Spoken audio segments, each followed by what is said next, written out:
Zweig Group invites all AEC industry leaders to the 2024 AEC Small Business and Entrepreneurship Forum, the premier event for small firms in the AEC sector. Experience innovative strategies and insights on May 21st, crafted by Zweig Group's industry experts. Engage in keynotes and interactive sessions focused on recruitment, retention, and business growth. Join Zweig Group for this unique networking opportunity and take your business to new heights. Secure your spot today and be part of the AEC industry's future. Visit zweiggroup.com for more information. The Zweig Group team looks forward to welcoming you.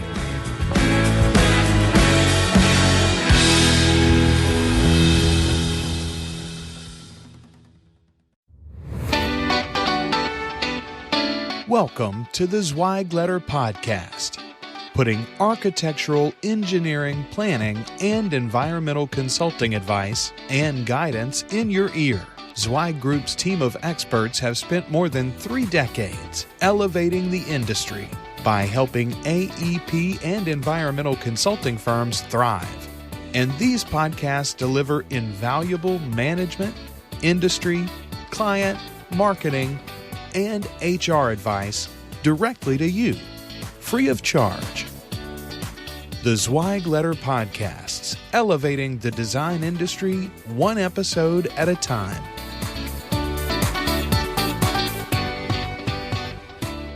Hey folks, and welcome to another episode of the Zweig Letter Podcast. I'm your host, Randy Wilburn, and I'm excited to be with you today. Man, I gotta say, the last few episodes have been monumental. I mean, all the episodes are great, right? But these last few have been monumental. We've had some amazing guests. We had James Garrett, a outstanding architect from St. Paul, Minnesota, on the show a couple of weeks ago. And today we have gotten as somebody on the show that I first read about. I'd heard about her through some friends. I read about her in a Zweig Letter article that was featured, where she was featured, just talking about her experiences as a design professional, and more importantly, as a Black or brown design professional in this space here in the United States of America. And so, without further ado, I'd like to welcome LaShawn Stewart-Baylor to the podcast. Hey, LaShawn, how are you? I'm good. How are you, Randy? Good. So now you're Thanks the president. for having me. Oh, I'm glad to have you. I was looking forward to this from the moment that we booked it. So I appreciate you coming on the podcast and us getting a chance to share with you. I'd love for you to tell the audience a little bit about yourself and about your role there at ICMS, which is the abbreviation for Integrated CM Solutions. So.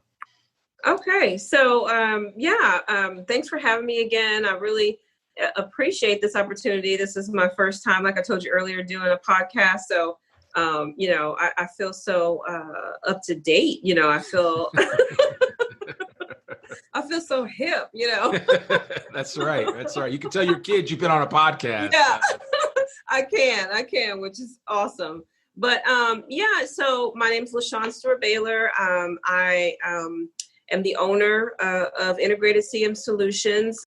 I started in the industry almost about 17 plus years ago as a communications coordinator for a small contractor. And that's where I first fell in love with the industry. It's kind of like one of those things where you just find your people. I had no idea anything about the AEC industry. I didn't know anything about it at all. I was a single mom, just finishing college, much younger, obviously, and looking for a good opportunity. And so I applied for a position with this firm. I looked at the qualifications. I said, well, I can do that. I mean, I haven't done it in this industry, but I could certainly do marketing, which is what my degree is in, communications and marketing. And so then I got in the industry and fell in love immediately. I did that. I worked for that firm in the marketing department for a few years, and then got recruited by a program management firm And that's really, really where I felt like, I was where I needed to be.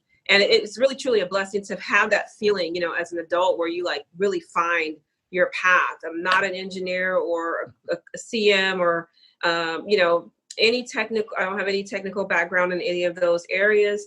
But in the marketing and business development world, that's my jam. And so I worked for that firm for quite a few years, helped build it up to, where, I can really say I'm really proud of everyone that's there and how, their growth that they've maintained and even exceeded since I've been gone. And then when it was time for us to part ways, the company actually decided to do a restructure. And, I was faced with the decision of whether I was going to go and work for another firm or if I was going to do my own thing. And had a couple conversations with a couple of colleagues, spoke with a lot of my friends, quote unquote, in the industry, owners. I actually sat down with owners, from different agencies, municipalities in the city, and said, what do you think, about me doing this? And they all said, why did it take you so long? And then, spoke with some really close, colleagues of mine, and one of which decided, hey, if you do it, I'll come with you. And the rest is history. So we'll be 5 years old. We're 5 years old this month. And, it's been a whirlwind. It's like literally drinking out of a fire hose, like with your hair on fire at the same time. I mean, right. I love this industry, and I'm just glad that I'm able to do what I love every day. Yeah, I love that. That is really, that story, it really resonates with me on a number of levels. The least of which is that you're a woman, you're a Black woman, and you traditionally have gone into a space that not many women or men of color have gone into and had a lot of success. I mean, there are some successful construction firms, construction management firms around the country. Obviously, there's successful architectural firms, successful Black engineering firms. But I mean, what you're doing in a marketplace, and I had mentioned that before because you're down in San Antonio, I think what you're doing certainly should be applauded. Thank you. But I mean, again, I can tell just by our conversation prior to starting this podcast that you're not letting any grass grow under your feet and you're not resting on your laurels. You've got big plans for what you hope to do in the future. So I kind of wanted to unpack this a little bit. At what point did you, before you started ICMS, at what point did you really understand in your mind that you could connect the dots and make that connection to move over and start your own company? I mean, even with those conversations with some of those owner reps, even the conversations with some of your peers within the current firm that you worked at the time, where did you get at some point something in you said, you know what, I could actually do this on a larger scale? Was it that you were in a meeting at one point in time and you looked around the table and you said, hey, I can hang with these people? Or, I mean, what was the genesis of that? It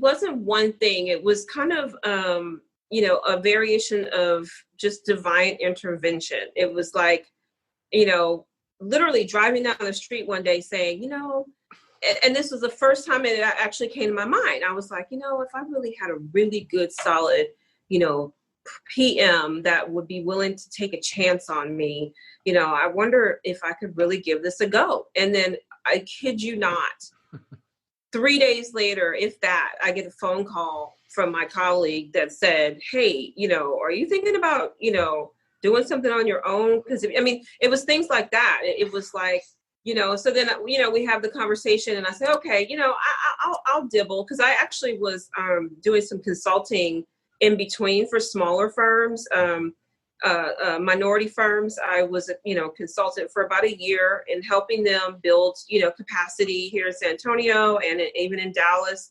I had a really nice client in Dallas that I worked for. And, during that time, I was like, here I am, helping these firms, grow their business based off of my Rolodex, based off of my contacts, my relationships, my, why can't I, put this together and do it on my own? I was also, nervous about the back end of things. There's so many things I literally learned every single day about running a business that you don't even think about. I mean, from an accounting standpoint or, HR, it's just so many levels that you just don't think about. But I wasn't even really thinking about those things. I was just thinking, do I want to make somebody else successful, or do I want to do it, my way, for me, And so, like I said, it was the small little things that were like divine intervention. So when I first decided to do it, I hadn't really done much at all. I didn't have a contract or anything like that. It was just kind of like beginning stages of everything. And I'm like, we'll see how this goes. If I get I kept telling myself, if I get a contract, within, a couple months or whatever, then maybe I'll, really, really go for it. I gave myself a time frame. And then I'm literally at this random event in Austin and with a client of mine that I was consulting with. And we just so happened to be meeting at this one specific place, which was like the lobby of a hotel because he was doing a conference there. And the same conference, there was an old colleague of mine or friend of mine that was there who was a superintendent of a school district. And he just happened to be walking through the lobby. I hadn't seen him in years. And, we said, hi, oh my gosh, it's been forever. And he asked me, hey, are you still doing program management? And I said, well, matter of fact, mind you, I just started I just got my Secretary of State paperwork like 3 minutes before that. And he goes, because I have, I need to hire a program manager. I need to figure this out. I need this, I need that. I'm already far down on the process, but I don't understand how to negotiate the contract. I don't understand any of this. Can you help me? I mean, this guy is just running into me in the lobby. And basically I said, absolutely. When can we meet? And, the ball gets rolling. And, I kid you not, I tell people this all the time. I drove around with a check for like $25,000 in my wallet for 3 weeks because I didn't have a bank account. I didn't have a business bank account yet. I was waiting on some paperwork. Wow. So I couldn't do, it was like things like that. And it just kind of happened so fast that I really kind of just didn't have a choice. I felt like God was telling me, hey, you're going to be okay. Right. Just ride this wave. And so that's what I've been doing. I've literally been riding the wave. Man, I literally have goosebumps listening to that story because that means a lot. And I'm sure the listeners can appreciate it. I think a lot of people struggle with that. What's the best way to describe it? It's the, I'm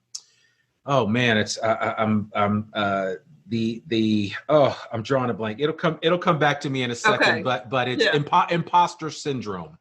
Because a lot of people struggle with this idea that, I don't know if I'll be able to, achieve a certain objective, or, people tend to shirk back when they really should, leap forward. And you actually, I want to applaud you for leaping forward, because in that moment, you could have been like, I don't think I'm ready for this. $25,000 is a lot of money, but you were like, you know what, I'm going to figure this out. And that's the reality of business, especially in this country. I mean, that's one of the the beautiful things about capitalism, about starting your own business, is that a lot of things are, as Marie Forleo says, are figure outable. Some things you'll know, and then there are other things you'll be like, you know what, I'll get the rest of this, but I'll figure it out. Yeah. In the meantime, I've always been that way. Yeah. In the meantime, even if I have to ride around with this check in my wallet for 3 weeks, I'll get it all worked out. And you did. There's an answer. There's an answer to it all. You just have to find it. And if you don't know it, somebody else does. And there's people in your circle, even if it's not what they do is not germane to what you do specifically, they could still help you with an answer to whatever it is that you have, going on, right. Just use your resources, Right. Yeah, no, it is. You're absolutely right. And like I said, I mean, that story really resonates with me, and I'm sure somebody listening it's going to resonate with them, because a lot of times you just have to go out and make something happen. And the important thing here too, which I don't want to lose sight of, is relationships are everything, especially in the design industry. They are everything. That only came about because of a relationship you had. That's it. That's it. And never that's the way happened. it's been the whole time. It's relationship. This is a relationship industry, you know, and I'm sure every industry is relationship, you know, when you're, you know, doing what we do, professional services. I mean, we're not counting widgets, but even widgets are competitive. You know what I mean? Right. I mean, you have to be able to, well, somebody told me this a long time ago. They said, it's not about who you know, it's who knows you. Right. Exactly. It really is. You can say, I know everybody on the planet, but if they don't know you, then they don't want to work with you. Yeah.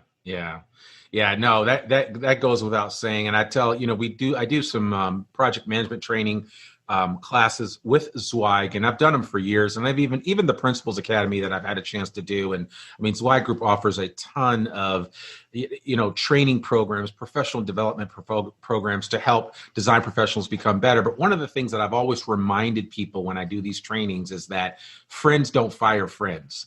No. So if you have a relationship, you know, a lot of times what I run into when I talk to a client that has lost a client, it's because it was a transactional relationship and not a real relationship. Yeah. And so I would imagine to say, I'm going to jump out on a limb here, but to say that particular individual that you connected with, that first quote unquote client, if you will, they've probably done other work with you since then.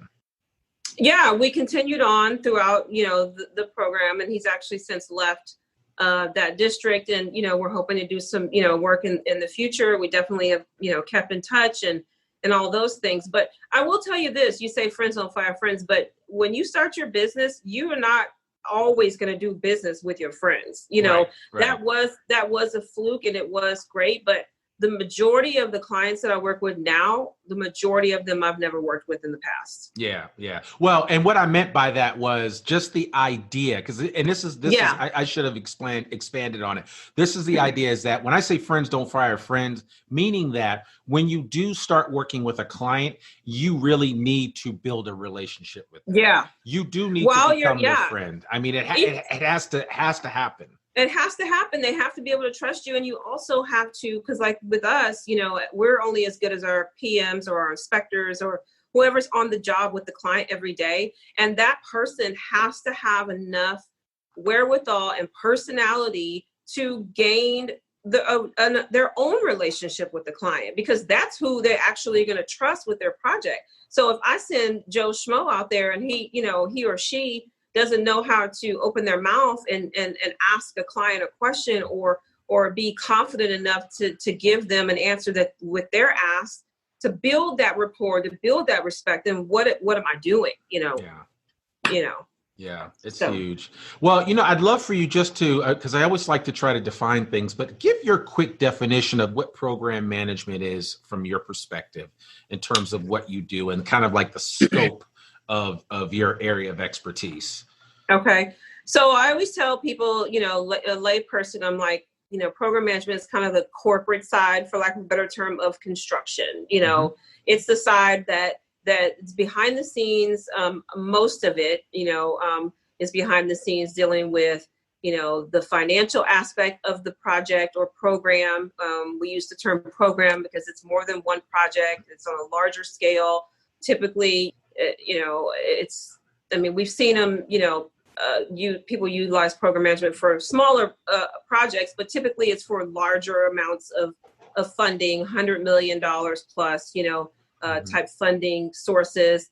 And so we handle the project management, the overall program management, scheduling, document management, document controls, project controls when it comes to, you know, budgeting for the project, keeping up, you know, with the ins and outs of all of that, all the paperwork, documentation.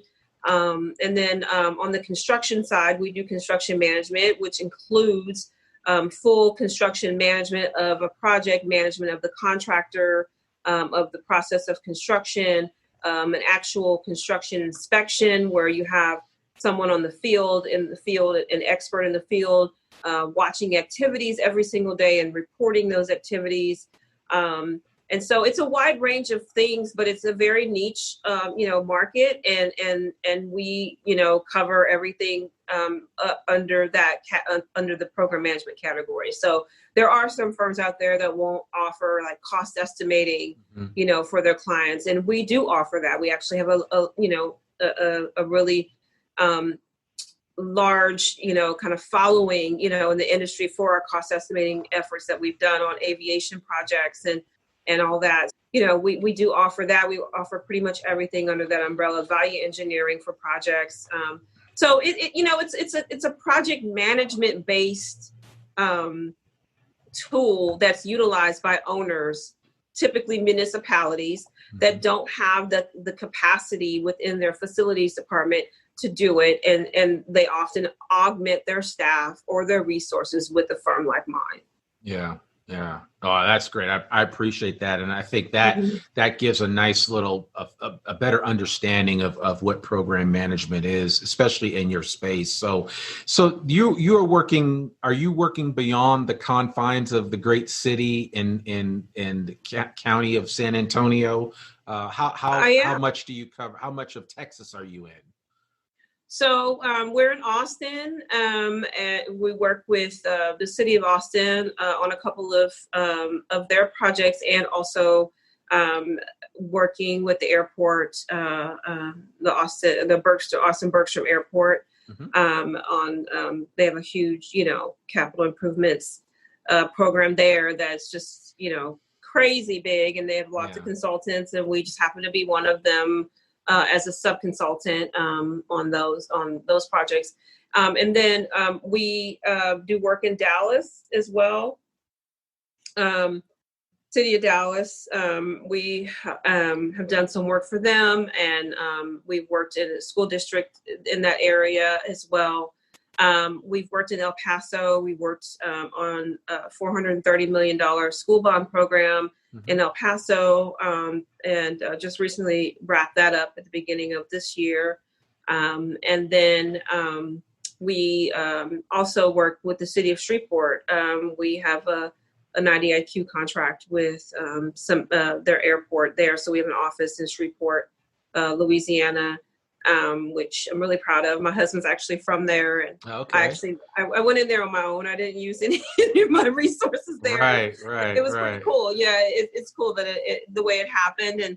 And so we're really excited about it because Shreveport, reminds me a lot of San Antonio back years ago, where it had so much potential, and, not a lot of people really wanted to take the time and effort to work there. And I'm like, all I got is time, I'm just one of those, that's just how I feel. So, I really like working in areas like that where there's just a lot of growth potential, a lot of, opportunity, and all you need is patience, So Texas and Louisiana right now, I mean, we the goal is to get, nationwide. I mean, to be honest with you, it's not like a written goal. It's not on my 5-year plan or whatever, but I mean, I would love to work in other areas. And, I'm willing to do that, as time progresses. So what you're saying to me is that if the Port Authority of New York, New Jersey reached out to you, you would not say no to them.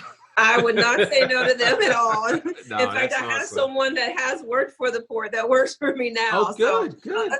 Okay. Yeah, they give them a really good resume. Okay, awesome. I love that. So, well, that's good. So now tell me, I'd love just to kind of get your thoughts about how this whole COVID-19 coronavirus has impacted you. I mean, we are in, as of the date of this recording, we're still in the midst of it. There are concerns about schools opening back up. The state that you live in, the great Republic of Texas, is really being challenged and vexed by COVID-19. And certainly I'm praying for our whole country. I'm praying for the world, really, because this is a real issue, whether you're on the, I don't want to wear a mask side or I wear a mask side. I don't care where you stand. The bottom line is people, unfortunately, are dying. And I don't want to be a killjoy, but it is the reality of where we are. Yes. How are you guys managing this pandemic? Well, I will say, yes, we are in a hot spot right now. San Antonio has been, it's been a real big challenge. The mayor, who happens to be a really good friend of mine, has done an excellent job from the very beginning, trying to keep, the city safe as possible. And we seem to have been, following those rules as a community in the beginning. And then, we opened back up, the state opened back up. That was out of everybody's hands. I mean, it was up to the governor, and they opened it back up. And then people kind of go haywire. I mean, we are, in Texas, the weather is great. Most people are very outdoorsy.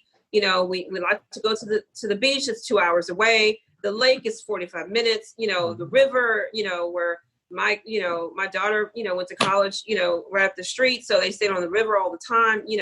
I mean, they just do that kind of stuff. And so that picked up and caused this havoc that's happening now where, you're having to scale back.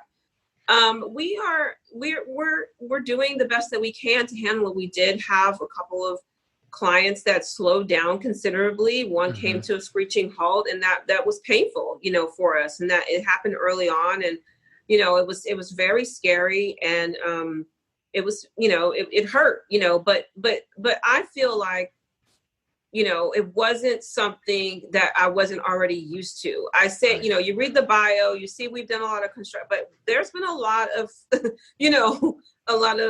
hurry up and waits, a lot of NTPs that haven't even, hit, or, different things. You start a project and you don't have, you don't get paid for 6 months, because of whatever issues. And so it's things that I was already kind of dealing with. So from that aspect, it hasn't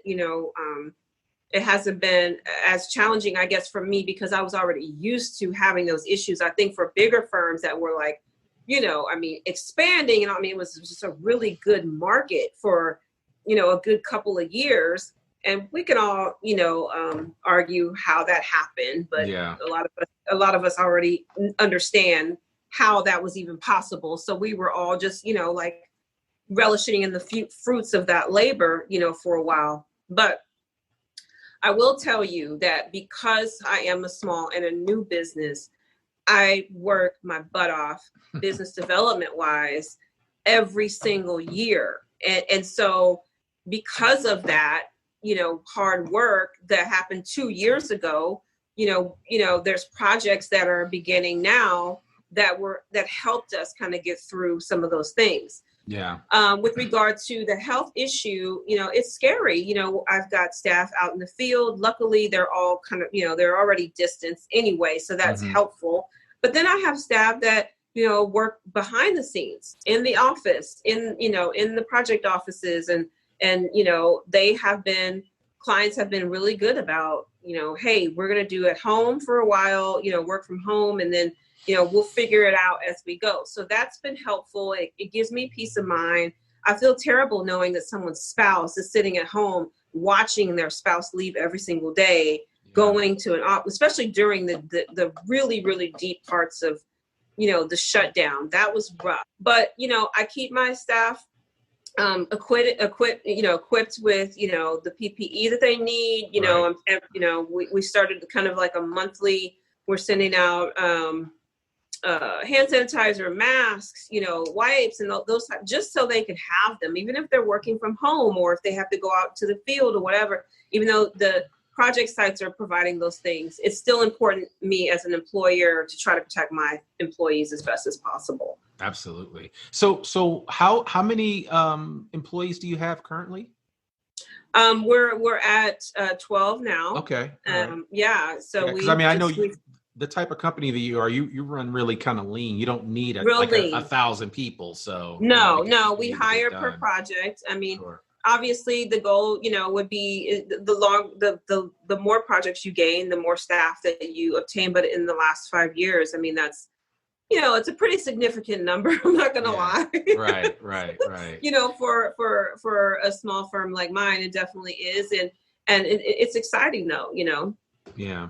Well, I'm sure it hasn't been lost on you that, you're responsible for 11 other people, right? Or 12 other people, including yourself. So, that certainly puts a little bit of pressure on you, but it's not any pressure that I don't think any business owner has when it comes to making sure that they're taking the best care that they can for their employees. So, Yeah, absolutely. We have most people working from home. Myself and I have an admin working with me in the office, but everyone else is appointment only. So we're really not allowing a lot of traffic, into the office, into the building, and kind of staggering hours, so, Monday, Wednesday, Friday, and then, and then doing like Tuesday, Thursday from home, just trying to keep the interaction with the hustle and bustle of people coming in the office, out of the office, as far as the building is concerned, just trying to watch all those P's and Q's. But yes, you are essentially in charge of, 11 other people's livelihoods, their lifestyles, their, all of those things, right on your shoulders. And especially in our industry or with PM, I mean, we're talking, high level professionals, because they're, program managers or construction managers, and so, their jobs are, to manage, $65 million, it's a lot, it's a lot at stake, so. Absolutely. And there's FaceTime involved. I mean, there's all kinds of things that apply to that. So, yeah, you get real savvy with Zoom and, right. and WebEx and, what I mean? I mean, we're on a Zoom call now, but every meeting is a Zoom call now. You could do it on your phone, you could do it on your computer, so it doesn't matter. So, yeah, I love that. So tell me, because this was the other thing that I really wanted to talk with you about, and I'd love to get your take on the state of affairs when it comes to minorities in the design industry. And of course, the conversation's coming up now more than ever before because of Black Lives Matter, because of George Floyd, because of, unfortunately, some of the deaths that we've been experiencing at the hands of, in some instances, the police departments. And I don't want to get into a political discussion, but I think what's helpful, though, from your perspective as a Black woman, I'd love to just get your thoughts about where you see this industry headed with, on the backs of, if you will, this social awareness and social movement that is taking place right before our very eyes.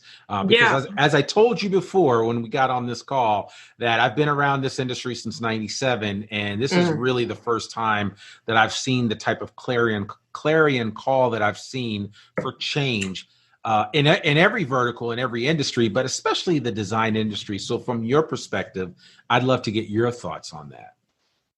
Yeah, I mean, I see, okay, so let's, without getting super political, we all know what's going on, we all know what's gone on for centuries, those of us that have experienced it, that have lived it, that, Black community, we know that none of this is new. Right. We also fully recognize the fact that, a lot of it being televised and, social media has had a big impact on the awareness that's happening right now. The difference, I think, this time is, whether or not people want to admit it, but the pandemic actually sat a lot of people down, where they more people were paying attention to things that were going on social media and news-wise, so more people were able to actually watch that 8 minutes and 47 seconds of a man's life, and you literally saw the breath, him take his last breath. I mean, more people saw that than would have had we not been sitting home together, quote unquote. Yeah. Industry-wise, let me start by saying I personally have had some phone calls and emails come from, some of my white colleagues, that I haven't spoken to, quite frankly, in a long time. And just to kind of reach out to me to say, hey, explain to me what's going on. I really want, because they were afraid to ask somebody else. One of them actually said, hey, I trust that you won't judge me if I'm asking you this, but can you please just enlighten me on what is happening? And, I gave him my input or whatever and experiences that I've had. And then it was like, oh, okay, I get it. It's not just criminals, quote unquote, or whatever, that these things happen to. They happen to your everyday average, person driving down the street. We call it driving while Black. It's just one of the things. Yeah. Anyway, so industry related, I think that it is, I think it's helpful for African American owned companies to have, I guess sort of a spotlight shining on the fact that there's been a lot of inequalities, and I think it's also a good opportunity for some teaching modules to happen within our industry, which is why some of the things I said in the previous interview about, teaming relationships and privileged conversations that happen on a daily basis, that's happened to me, that happens to everybody. It's like, hey, I need to fill this 1%. Can you throw me a resume? Right. And I may or may not call you if I win, and it's like, okay,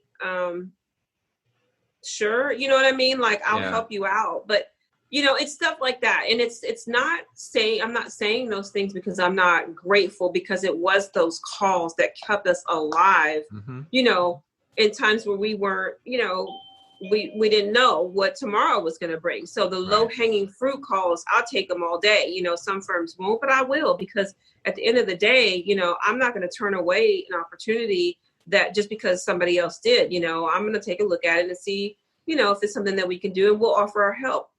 But I think that that because there are disparity studies, because there is requirements, and because I work in an area of all municipalities, so we only predominantly work for cities and counties and things like that. We don't do private work. So because there are disparity studies and numbers, firms like mine have been able to survive in the industry. But at what point in time is that not what gives us the breath of life? At what point in time are we not being able to compete? Are we going to be able to compete at a level where we can be, a household name within the city or the county? I work in a city, or I have my corporate office is in San Antonio, and we're 7% African American. That's it. Yeah. 7%. It's the largest or seventh largest city in the country. We have 7% African Americans. Right. When you put that on a scale of how many African American firms in our industry, I can literally name them on half of a hand. Yeah. There's literally 4 Black firms in San Antonio. You know what I mean? Right. That and 3 of which, 2, myself and one other firm, that's all we do. And then one that does a little bit more. And then you got an engineering firm, and maybe another one here or there that, there might be 5 or 6, I could be probably, exaggerating a little bit on the number, but it's not a lot, And so why do we, because there's only 5 or 6 of us, why are we competing for 1% on one team? Yeah. When we're all qualified to do something? You know what I mean? So, as a large firm, I'm going to call so-and-so to fill this African-American, quota, even though I know that they can offer these other services, but I'm only going to call them for this 1%, right? Versus, hey, let's sit down and talk, about this pursuit. What can y'all offer us? What do you have? And that's the type of thing that needs to happen more often. And hopefully that this opportunity that, myself has been given, and other people, my other African-American colleagues and business owners in our industry have been able to convey, give us an opportunity, and don't just look at the percentage that we're filling for you, Yeah.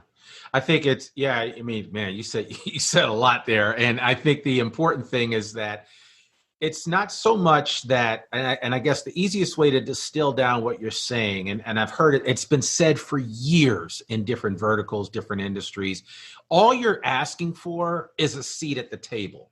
Mm-hmm. Getting scraps, and I'm not saying that 1% is not good, but just getting the scraps is cool. But, the reality is, I think anyone would want a seat at the table and an opportunity to be objectively reviewed and given an opportunity to really sell themselves and what they're truly capable of doing. Yeah. And I think again, It's my assessment is that we're at a place now where that there may be more opportunities for that to happen. More companies are going to start to say, you know what, we need to, give. Where's LaShawn? LaShawn, she's got a firm. Give her a call. Let's get her down here. We want her in this meeting because we really want to see what they could bring to the table. I would love that. Yeah, I would love that, and I have that with certain. There's certain firms out there that I do have that relationship where I, but they trust me to say, hey, I know this client, I know them. You know what I mean? Right. Why am I not in your strategy meeting for this, pursuit? Why am I not there when I break bread with this person? They were my friend for 15 years or whatever, and so I just don't think that, I think that there's a lot of firms missing out by not utilizing firms like mine to support them. They're missing out on talent. There's so much talent that we have to offer that are not being recognized because, they just don't. I'm going to say this and then we can move on to whatever point you have moving forward. But I literally sat across the table from a friend of mine whom I've been friends with for many, many years. Yeah. And family's friends, you know what I mean? And was told that they had worked with other firms and ended up having to write a check because they couldn't do the work. Yeah. Didn't say other Black firms, but I knew what that meant. Right. Because I'm like, well, what does that have to do with me? Right. You need everybody gets cast in the same group, right? And that's the thing. I mean, and that's a mistake that people sometimes make is they overgeneralize or oversay, well, everybody, if one person does this, then everybody does it. Because of course, but we don't do that to other people. You know what I'm saying? Yeah, no, absolutely. We don't do it. You're absolutely right. We don't do it. And just for anybody listening that is not of a Black and brown complexion, the understanding is that a lot of times, and even we meaning myself and anybody that runs a business and that works with other people that look like us, and we're constantly encouraging each other, hey, bring your A game at all times, because if you don't bring your A game, then it actually impacts all of us, whether everybody. right or wrong. And it's everybody. It's just the reality, right? And so you almost have no control over how you're viewed by a dominant firm because of an interaction that they had with another firm that may just be less than or not even up to your standard. It's a constant job interview. Like even, you might be working with this person for 5 or 6 years and still you're being held to this standard that, you may one day, fall apart. And it's like, hey, listen, I pay the same amount of insurance, fees that y'all pay. Right. Exactly. To work on this job. What are you talking about? I'm doing everything you're doing, so. Yeah. Instead of saying, are you ready to get to work? It's like, what have you done for me lately? It's like, that's, I think that's happened to me too. That's happened to me too, so. Yeah, it's a reality. It is. And I will say there are some wonderful, wonderful firms out there with some great people that work for them that don't have this big business mentality. They do want a team. They do trust you. They do want to work with you. And that has been the saving grace, which I am forever, forever in debt for, because some folks have given me an opportunity that, I probably didn't deserve, but I was able to fulfill. And that's been a blessing. Yeah, no, that's huge. And I don't want anybody to get it twisted that's listening to this podcast, that nobody is sitting complaining about this situation. No. We're just we are illuminating the environment through which LaShawn and so many others have to operate in on a daily basis. And sometimes we just don't understand it. And it's so funny because I was talking to my wife earlier and she was saying, throughout this whole situation that we're going through with this whole social awareness, the real question that we need to have, and it's not so much a question, it's more of an ability for us to just actively listen and hear what other people are dealing with. Actively listen. before we are quick to comment, because that's how it is. You go on Facebook and right away somebody says something cross and you're like ready to respond. And instead of doing that, it's so much better to just have a conversation and understand where a person's coming from and then have an intelligent response as opposed to allowing your emotions to rule the day. And that's unfortunately where we are, because we see go ahead. I'm sorry. Yeah. No, I was just going to say, and also have, enough compassion to say, okay, there are some people that are really trying, like, as opposed to thinking, oh, well, you're just saying that because of right now. No, there really are some people that really are going back to their offices and having conversations with their white colleagues. There might not be a lot, but that's what I tell my friends that ask me questions. I'm like, it's okay to ask me, but what I need you to do is to go back to your bubble at the office where there's nobody like me. It's just people that look like you. And you need to say, hey, listen, I reached out to LaShawn, and this is what she's saying. And so let's talk about that, amongst each other. And let's decide how we're going to change her perspective on how we do business or how we should be moving forward. And that's what needs to happen in order so we all, and then as a Black female, I need to accept the fact that this person is trying to do that. And that's what I try to do every single day, so. Yeah, no. Yeah. And you said it, you said a mouthful there. I mean, that is exactly what people are asking. Nobody wants a handout. Nobody's ever suggesting that, but we just want to level the playing field. Yeah. And in some instances it's getting more level than it was before. In other instances, it's still crooked. And we just want to correct that. So I appreciate that insight. So where do you see, and as we kind of wrap this up, because I could talk to you all day, because you're just really interesting here. But where do you see the industry headed? Not just with the social implications that we just talked about, but just where do you see the industry headed in general? I mean, because you have a perspective from a public works perspective, but where do you see things? I mean, are you hopeful for the next, 18, 24, 36 months in San Antonio and beyond, or? Yeah, I am. I think we're going to feel the biggest impact next year, based off of whatever everybody comes out with their budgets. It's in October timeframe. Sure. That's where the rubber's going to meet the road. Hey, 2021. I think it's going to be challenging for everybody in the AEC industry because of what happened this year and potentially the year following. But I think that because we were drinking from a fire hose with all the work that was going on over the last couple of years, most of us have, gained a lot of traction enough to build some type of backlog that might help us at least skinny through, next year, and then hopefully build back up again, because there's so much growth that was happening already. I mean, I tell people that don't have any idea of AEC lingo. I put it to them into this perspective. If you're driving down the highway and your little car is surrounded by semi trucks on both sides and in the front, in the back of you, guess what that means? Goods and services are being moved. Right. You know what I mean? Right. Constantly. People are like, I'm tired of all these semi trucks. Well, guess what?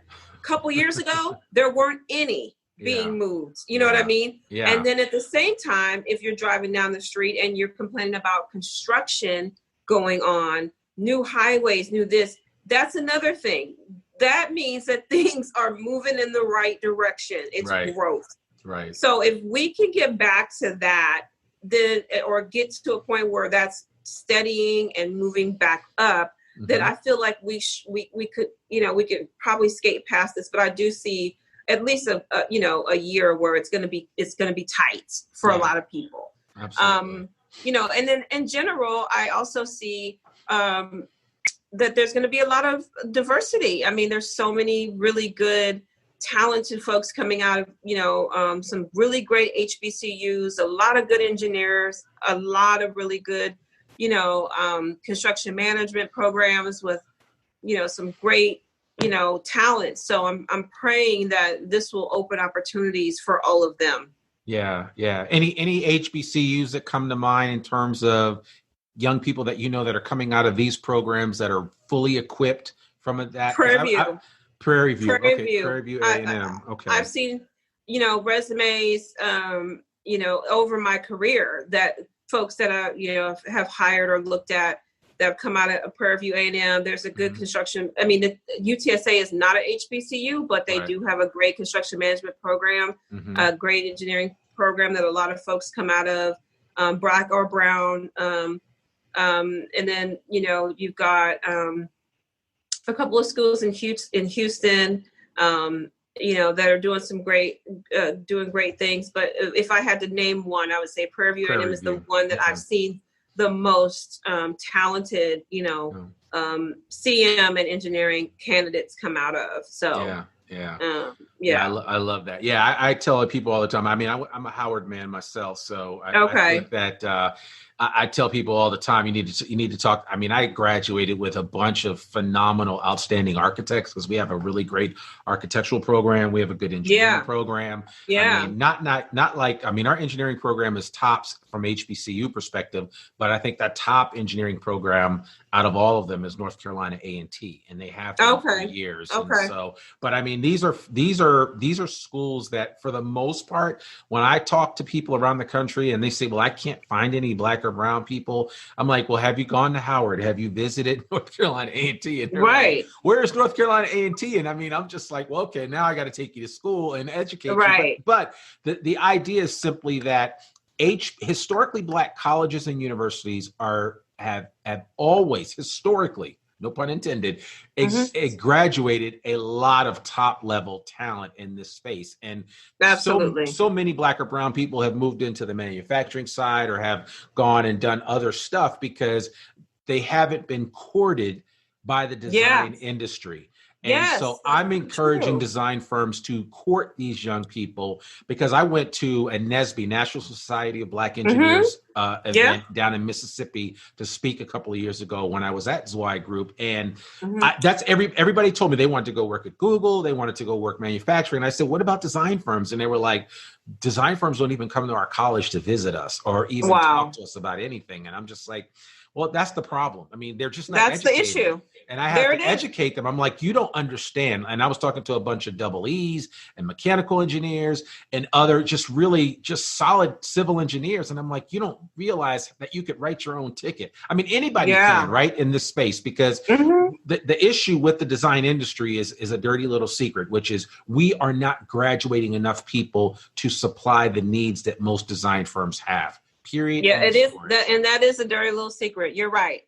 There's not enough. I mean, you cannot right now, obviously people are on a hiring freeze, but at the same time, right before this, so 3 months ago, you could not buy somebody to come work for you because it was so, you know what I mean? The block was hot. Yeah, absolutely. Absolutely. And so, you know, if people knew that, I tell people that all the time. If I only knew when I was in school, going to school for marketing and PR and stuff, I didn't know the AEC industry. I had no clue. If someone just came and told me, then I would have, you know, but now I shout it from the rooftops, you know, it's like, hey, this is a whole other place, you know, for us that are creative that, you know, I mean, it's just a great place to be, you know? Yeah. And again, I will continue to say that because I think it's something that needs to be reminded of everyone that's out there looking for great folks. And I don't care who you are. And honestly, just because of the nature of how things are kind of closing up from an immigration standpoint, it's going to be hard to bring over any other people that have traditionally been coming over in the last 10 or 15 years to work. People's work visas are lapsing and expiring, and they're not going to be renewed. And it's I mean, the design industry is facing a real predicament. So my advice is simply, let's just continue to cultivate what we have right within the confines of this great nation. And then obviously as things loosen up from an immigration standpoint, you'll be able to, you know, continue to bring some more people in, but we just don't have enough. 2.5 million people in the design industry, 5.5 million on the construction side of things. So there's only 8 million people total in this Wow. space. So that's it. That's it. And they're building everything. Everything. So, and you know better than anybody how hard it is to find good people. So I think it's just it's incumbent upon us as an industry to really be, and I'm going to use this word, woke about the situation and figure out how we can better prepare ourselves to identify and cultivate great talent, even from an internship perspective. And just go from there. But here's the issue. I think the challenge is that design industry has been on a high for so long that it's hard for me to convince somebody that, listen, you need to create a feeder out of the whatever university most of your people come out of. Whatever is the largest alumni group in your firm, you should have a direct line to all of the professors in your chosen profession so that those people are coming right. And nobody does that. And I'm just like, man, you're missing out. So, right. So, yeah. Well, and the other thing is creating more opportunities for diversity in your C-suite or in your principal suite. Absolutely. And also, because like there's firms here that, you go on their website and look at, their management and whatever, and there's nobody African-American. Yeah. Yeah. Or very, very seldom there's any even Hispanic in that management site on their website. And then one other thing I would say is for larger design firms, African Americans in high level positions, they can do more than diversity outreach. Right. Yes. Absolutely. I'm not saying that someone shouldn't be in that position that is diverse in their background, but I'm saying they can do other things besides diversity outreach. Right. And one last thing I will say, and along those lines, is what does your human resource department look like? Right. If there's no diversity, then you won't understand what's needed in your firm to help with those communication gaps that might be happening within your company. We look at, age gaps and all this stuff and how to deal with millennials and how there's all these, the boomers and how do you manage them? But there's no training on how to manage diversity. Yeah. And so those are things that can be added to some of these larger corporations to help them, feel better about themselves for the things that they haven't done over the years. Absolutely. Yeah. No, I mean, we could go down a rabbit hole with this. I mean, we could. This is good. This is good for sure. I think some people will get some insight from this. As I always like to say, I want whenever I do a podcast episode, it's as if somebody is eavesdropping in on the conversation that we would just have over the phone. So, man, this has been great, LaShawn. Thank you so much for taking time out of your busy schedule to meet with us here on the Zweig Letter podcast. I appreciate your thoughts and your sentiments that you shared in that great article that was featured in the Zweig Letter recently. And we will be sure to put that in our show notes. But just in case somebody wants to reach out to you that's listening to this, whether they want to reach out to hire you or they just want to reach out to chat with you, what's the best way for somebody to get in contact with you? Email. I mean, I'm on my emails all day. So LaShawn at integratedcmsolutions.com is my email. And if they, want to look at some of the things we've done, our website is www.integratedcmsolutions.com. But email is probably the best way to reach out to me. I'd love to talk to anybody out there that might have something to say or even wants to team. I'm always looking for an opportunity. Absolutely. Yeah. I'll be sure to also put your LinkedIn profile on there as well, because that has a lot of information that I think people would be really interested in checking out. And so that's great. Well, I appreciate this. I can't thank you enough for thank you so much coming on the podcast. And this has been absolutely excellent. It was fun. Thanks. Yeah, thank you. Well, folks, there you have it. Another episode of the Zweig Letter Podcast. I'm your host, Randy Wilburn, and I'm excited to bring you what I think was a really good conversation. So I hope you are able to take something away from this. If you have any comments, please shoot some comments on our website at thezweigletter.com. You can also, I'll be posting this on LinkedIn and a few other places. But if you have any feedback at all on this or any previous episode of the Zweig Letter Podcast, please let us know. Your feedback matters to us. And that's all that we have for this week. But I did want to remind you of one other thing. As always, at Zweig Group, our goal is to elevate the industry. And we're trying to elevate the industry in a lot of different ways. And one way that we do that is through our publications, one of which is the Zweig Letter, which has been running continuously as a newsletter in the design industry space for more than 3 decades. I really want to encourage you to subscribe to the Zweig Letter. You can get it for free. It'll show up in your inbox as a PDF every Monday morning. There's great information. You can read articles like the one that I referenced with LaShawn in it, and so many others. But just visit thezweigletter.com or go to zweiggroup.com and subscribe to the Zweig Letter. It is totally free, and you will not be disappointed. That's all I have for you this week. I will see you very soon. Peace.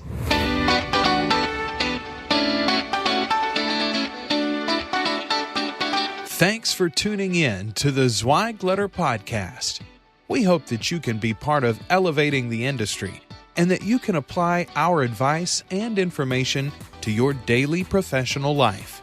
For a free digital subscription to the Zweig Letter, please visit thezweigletter.com/subscribe to gain more wisdom and inspiration, in addition to information about leadership, finance, HR, and marketing your firm. Subscribe today.